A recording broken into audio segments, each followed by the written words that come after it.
नमस्कार दोस्तों, स्वागत है आपका डेली करंट एमसीक्यूज में। डेट है 2 जुलाई 2020। आइए देखते हैं कौन कौन से करंट अफेयर आपके एग्जाम के लिए इम्पोर्टेंट हैं। फर्स्ट क्वेश्चन देखिए, किस राज्य ने भारत का पहला कवक पार्क अर्थात लाइकेन पार्क विकसित किया है? A Jharkhand, B Rajasthan, C Gujarat, D Uttarakhand. Right answer है हमारा डी यानी उत्तराखंड।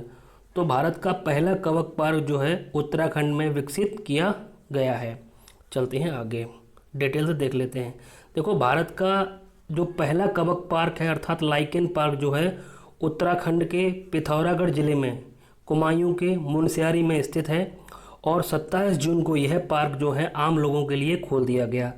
ये पार्क जो है डेवलप किया जा रहा है उत्तराखंड वन विभाग के द्वारा। चलते हैं आगे। देखो, कवक क्या है अर्थात लाइकेन।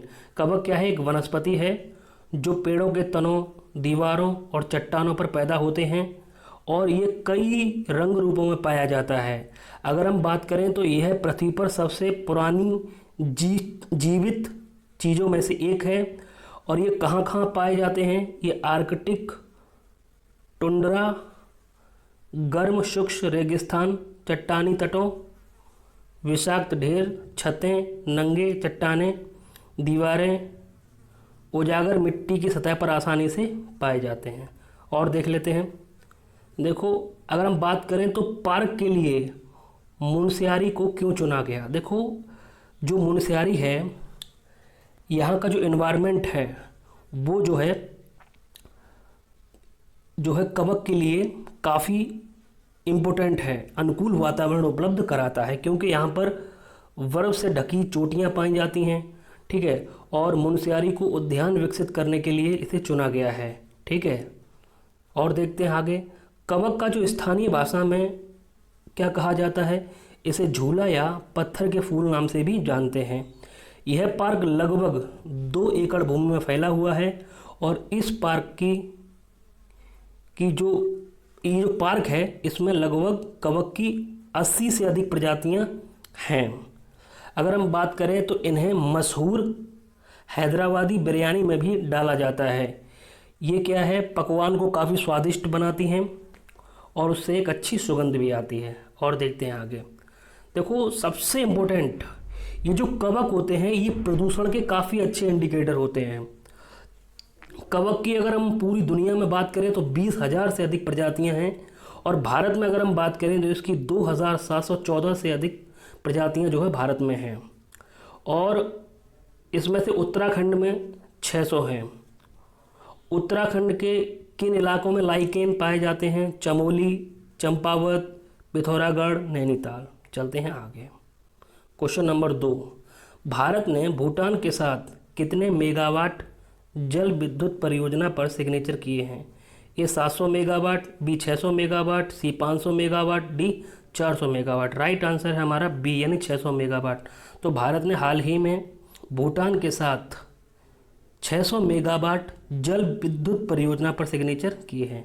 आइए इसको डिटेल से देख लेते हैं। देखो, भारत और भूटान ने 600 मेगावाट की खोलोंग पन बिजली परियोजना, ठीक है, तो खोलोंग हाइड्रो इलेक्ट्रिक प्रोजेक्ट अर्थात KHEL के निर्माण के लिए जो है हस्ताक्षर किए हैं। और ये जो समझौता है भारत के विदेश मंत्री एस जयशंकर और भूटान के विदेश मंत्री टांडी दोरजी की मौजूदगी में किया गया है और ये परियोजना 2025 की अंतिम छमाही तक पूरी की जानी है। 600 मेगावाट की यह परियोजना भूटान के जिले तस्यायाक्से में खोलोंगचू पर स्थित है। भूटान की बात करें तो भूटान के प्रधानमंत्री हैं लोते शेरिंग, मुद्रा है भूटानी नोंगुंत्रुम, राजधानी है थिम्पू। चलते हैं आगे। क्वेश्चन नंबर 3, अंतर्राष्ट्रीय एस्टेरॉयड दिवस कब मनाया जाता है? ए 30 जून, बी 29 जून, सी 28 जून, डी 27 जून। राइट आंसर है हमारा ए यानी 30 जून को अंतर्राष्ट्रीय एस्टेरॉयड डे मनाया जाता है। डिटेल देख लेते हैं।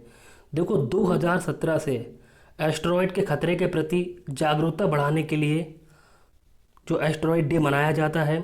दरअसल 2017 से पहले 30 जून 1908 को क्या हुआ, रूस की तुंगुस्का नदी के पास एक बहुत बड़ा विस्फोट हुआ था और यह अब तक का सबसे बड़ा नुकसान बताया गया है।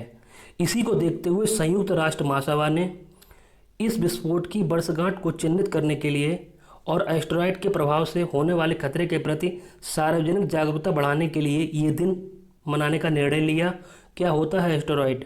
देखो, सौरमंडल में मंगल और बृहस्पति के बीच में बहुत से खगोलीय पिंड होते हैं जो अपने और उल्का पिंडों से बड़े होते हैं। चलते हैं आगे। क्वेश्चन नंबर 4, लेखिका गीता नागभूषण का निधन 28 जून को हो गया। वे किस भाषा की साहित्यकार थीं? A Bhojpuri, B Kannada, C Urdu, D Gujarati. Right answer है हमारा बी यानी कन्नड़। तो गीता नागभूषण जी जो है कन्नड़ भाषा की साहित्यकार थीं। 28 जून को इनका निधन हो गया।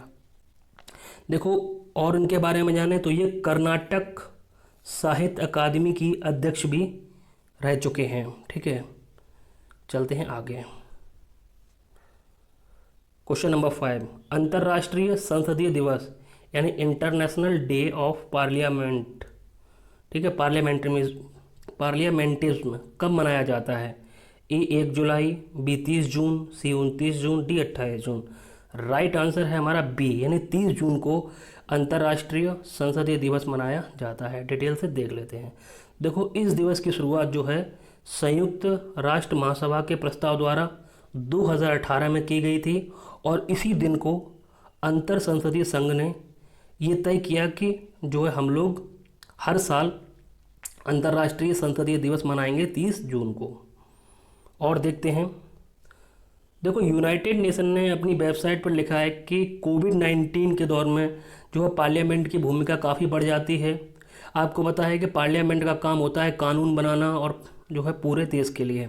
अगर हम बात करें तो दुनिया के बहुत सारे लोकतांत्रिक देशों में इस वक्त पार्लियामेंट काम कर रही है, कामकाज हो रहे हैं, कानून बन रहे हैं, बट हमारे देश में पार्लियामेंट में भी कोई काम नहीं हो रहा। अरे भाई, आप वीडियो कॉन्फ्रेंसिंग के जरिए भी तो कुछ कर सकते हैं। तो ये कहीं ना कहीं बाकी विश्व के अधिकांश देशों में पार्लियामेंट काम कर रही है। अगर हम बात करें ब्रिटेन के बारे में तो वहाँ के प्रधानमंत्री जो है सांसदों के जवाब देते हैं। ठीक है, और बहुत सारे देशों में संसदीय समितियां भी काम कर रही हैं। अब हम बात करें अंतर संसदीय संघ यानी इंटर पार्लियामेंट्री यूनियन कब बनी थी? तो वो स्थापना हुई थी 1889 में।